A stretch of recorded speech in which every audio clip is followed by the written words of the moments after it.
Hi, welcome to NFW. This is Jenny Durand, your host speaking. In today's episode, I want to talk about why I choose to write main characters that are Black women, both in interracial relationships and Black love. So last night, I was in bed and I was wrapped up in my covers and I was thinking to myself about just why I write the way that I write and why I choose the characters that I choose. Currently, I'm working on so many stories, so many storylines, so many things. And, I think most of everyone knows that I also work full time. So it's always like a balancing act of finding time to write, finding time to edit, finding time to do everything that I need to get done. And I thought it would be interesting to really just have a conversation with my listeners and my readers about why I choose to only write Black women. Occasionally I'll venture out into people of color, but for the most part I write Black women, and why I choose to focus on both interracial relationships and just Black everyday love. One of the things that I think I really highlight in my stories, or at least I hope I do, is just how normal love can be, how it's always not some big grand gesture, but it can be the smallest action or the smallest scene could say so much about two characters and the feelings that they share with each other. I was lying in bed and I was trying to go to sleep because I have the world's worst insomnia. So I was trying to go to sleep and I was thinking to myself, I was like, how often do you read a romance story and you think to yourself, oh, this character would not do that. This character would never do this. Oh, what real person would ever do that? And when I write, I really hope my readers don't think that about my characters, because when I write, I try to do it as realistically as possible. Even with my paranormal, I always infuse it with realism just because those are the stories that I gravitate towards the most, the ones that seem most realistic, even in the most unrealistic world. And so one of the things that I love to do with my romance stories is I infuse my characters with as much realism as possible. Like, I try to make the conversations as real as possible. Sometimes they're not duplicates of conversations that I've had, but sometimes some of the dialogue is very similar to the conversations that I've had. And so when I'm writing a character, whether it be someone who's in an interracial relationship or someone who's in a typical Black love relationship, there's always this understanding that you want to show as much emotion as possible. That's not just through dialogue, but just the way that the characters interact with each other. You want to show humor. You want to make sure that your character is expressing themselves in a way that's fully human, because even in the saddest moments you can find little points and pockets of happiness and laughter and a shared commonality. And so when I'm writing, I try to keep that in mind, and sometimes it'll take rewrites up the wazoo to get it just right, and even then afterwards, it may never be perfect, because in my mind, perfection is unattainable. But I want it to be as good as possible so that when the reader's reading it, they can think to themselves, oh, I've had this conversation before. I've experienced this before. I know exactly where she's coming from, and I feel it in my guts. And so I write interracial relationships. I also write about Black love. And you'll notice that for the most part, the relationship between the two characters doesn't vary between that of Black love and in an interracial relationship. I think the only thing that is really different is just the awareness, the difference in culture that's based off of your racial identity.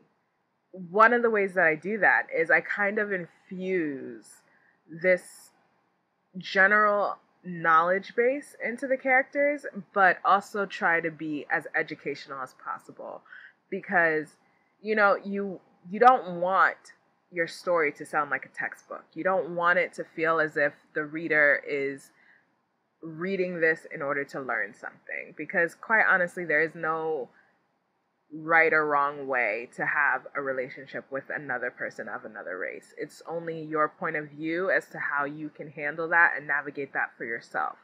But I want it to be relatable to the largest amount of people. So I think about it in terms of, what are conversations I've had with my friends or my boyfriend? What are things that we are going to have to navigate as a couple? And how do they differ between the races? And do they differ between the races? And it's not something that's always overt. Sometimes it can be in the most minuscule of ways, where you can get that across to the reader and they be able to like internalize it and even relate to it in a certain way. And it doesn't always have to be this serious moment. Sometimes it can be built into a joke or into a funny scene. One scene that comes to mind is in my book, Engaged by Christmas, in which the main character is talking to her sister. And so the two characters are Black women, and they were raised by a Black woman. And one of the characters mentions that her mother refers to her boyfriend as white boy. And, the two kind of laugh it off and make a joke saying that, the mother is enjoying the ability to have reverse racism or just have a reverse prejudice based off of race. And it's not done in a malicious way. It's not done in a way that can hurt someone's feelings. It's done in a way where it makes it clear that it's a joke. And that while the mother is using that language, she's not doing it in a way to hurt them. It's more in a way of distinguishing the fact that her child has stepped outside of what she envisioned for a son-in-law or for a partner for her child. And it was a really funny scene to write because it's something that I could totally see my own mother doing. She's a lovely woman. If you ever meet her, she's as kind as can be. But, she's also a Caribbean woman. She can be very blunt and, she'll say things that are not entirely appropriate for polite company. And one of them would be, "You've brought this Moon Blanc into my home," which is Creole for a white person, into my home. And it's just something that naturally occurs in my life that I am now putting pen to paper to kind of share with the reader. It's not something that maybe everyone in the world would get because, everyone's raised differently. They're raised with different ideas of how your mother interacts with your significant other. For me, I've always approached it with a mutual respect thing. She needs to respect you. You need to respect her. And if there's any type of issues, you two don't come together. You two come to me. And then I navigate that until you guys have enough of a relationship to be able to navigate it on your own. Whereas when you're writing a typical Black love story, you don't have those little instances or those little moments where you can show the kind of difference between the race. But you can show the difference between the inner ecosystem of Blackness and of how it's perceived by others, the classism that can occur within that own racial group, the way that people are perceived when it comes to colorism and the amount of melanin in your skin. There's so many things to explore, and I do a little bit of exploring in every story that I write. You experience a different side or a different kind of culture shift. Or at least I hope the reader experiences a different kind of culture shift. When I think about what I want the reader to get out of what I'm writing, I think about how I feel when I'm reading a story and I'm getting sucked into a character and you see this arc of where they start off in this place that can either be vulnerable or cold, or the facade of coldness masking whatever vulnerability there is. I want to see an arc within my characters where they come together and they kind of take off whatever mask they have. They've put down all of their guards and they're really having a conversation about what is honestly affecting them and how they need to proceed or if they can proceed. I am a big believer in communication. I talk way too much most of the time. And for me, when I'm thinking about how I proceed in my relationships, one of the things that I say is the most important to me is conversation. I'm not someone who can function in a place of silence. I'm not a mind reader. I don't know what you're thinking. You have to tell me what you're thinking. And sometimes, silence is what's best. Silence is what you need in order to process what you need to process in order to formulate whatever it is you're feeling into words that you can use to describe it to others. But when I'm writing, silence is really a hard thing to really write into a story. You can prolong a scene by adding in multiple descriptions and kind of going through the thought process of the character who's being portrayed in that moment. But you also have to keep in mind that you're trying to write as realistic of a scene as possible. You want the characters to feel real, and you don't want to take the reader out of that moment by making it so long that they don't even remember what the conversation is about to begin with. And that's a fine line to walk. I think me, myself as a writer, I'm still trying to find my voice and still trying to figure out where that line is and how to really portray it in a way that is awesome for the reader.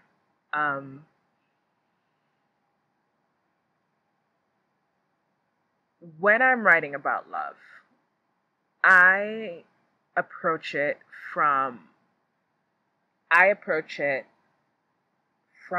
not necessarily the happily ever after. There's always a happy ending in my stories, but you have to go through things. A relationship is not just those happy moments. It's those happy moments mixed in with sad moments, mixed in with stressful moments, mixed in with anger moments. Like it's the sum total of a life combined by two people who have decided to enter into a situation that's very difficult to navigate and needs constant maintenance and supervision.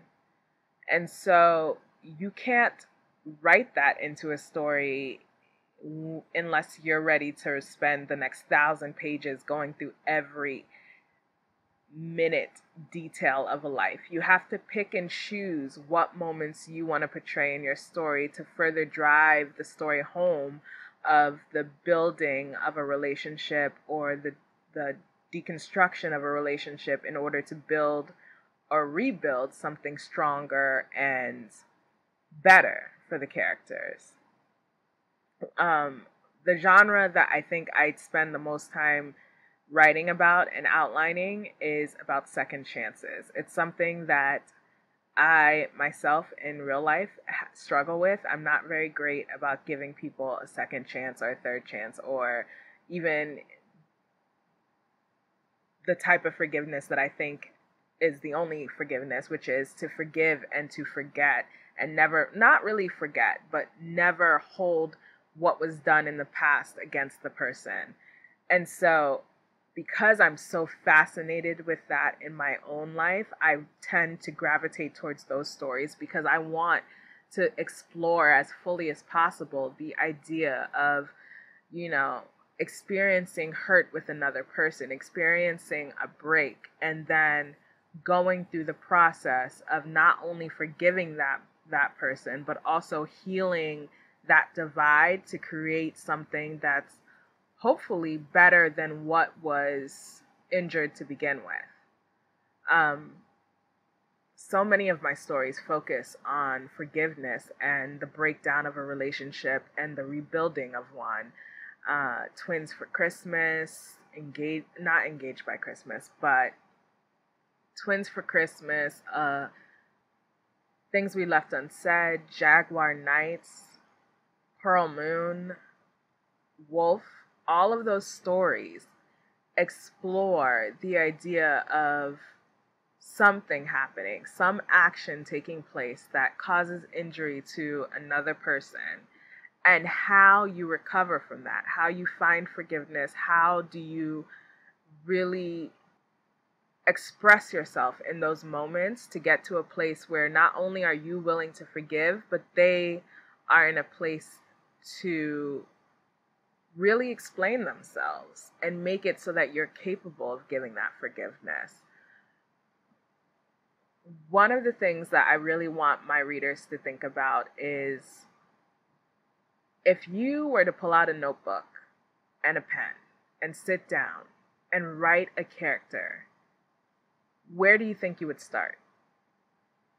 I personally like to start with my female characters. I like to make them both vulnerable and strong. I want them to have a very clear identity for the reader because they are the most important part of the story, in my opinion, when I'm writing. So I usually start with the main female character.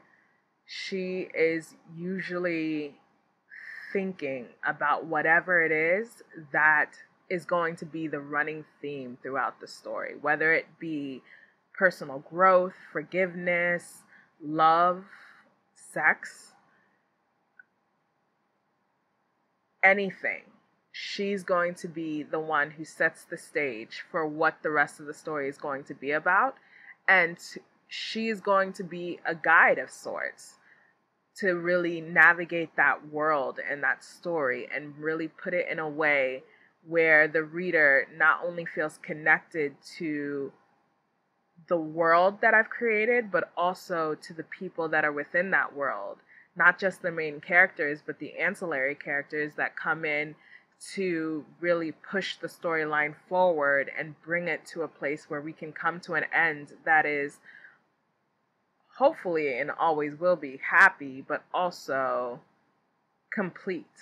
Because I want the reader to feel as if they've experienced a complete world, not just a moment in time, but you've walked into a world where these people exist in your mind and you're relating to them. You're feeling what they're feeling, and it's bringing you to a place where you can understand who they are and why they are the way that they are. Whether or not you agree with them is something completely different, but do you understand why they've taken the actions that they have taken? And it's not just to make the story last for another 20 pages. Because to me, that's like, I don't operate that way. I want the story to make sense. I don't want to take a detour just to make it last longer. I want it to drive home the point that everyone's human. Everyone makes mistakes. Everyone does things that are not entirely in their best interest. But once you do that, once you've done that, once you've fallen and taken that tumble, how do you get back up? How do you find that connection with another human being in order to feel a sense of commitment and love, in order to really be with your soulmate? I am a romantic at heart. I love love. And one of the things that I've always said is, you can't be in love with someone who's not a complete person, because you need to be a complete person. It needs to be the combination of two complete persons finding themselves within each other and really understanding who they are as an individual and who they are as a couple.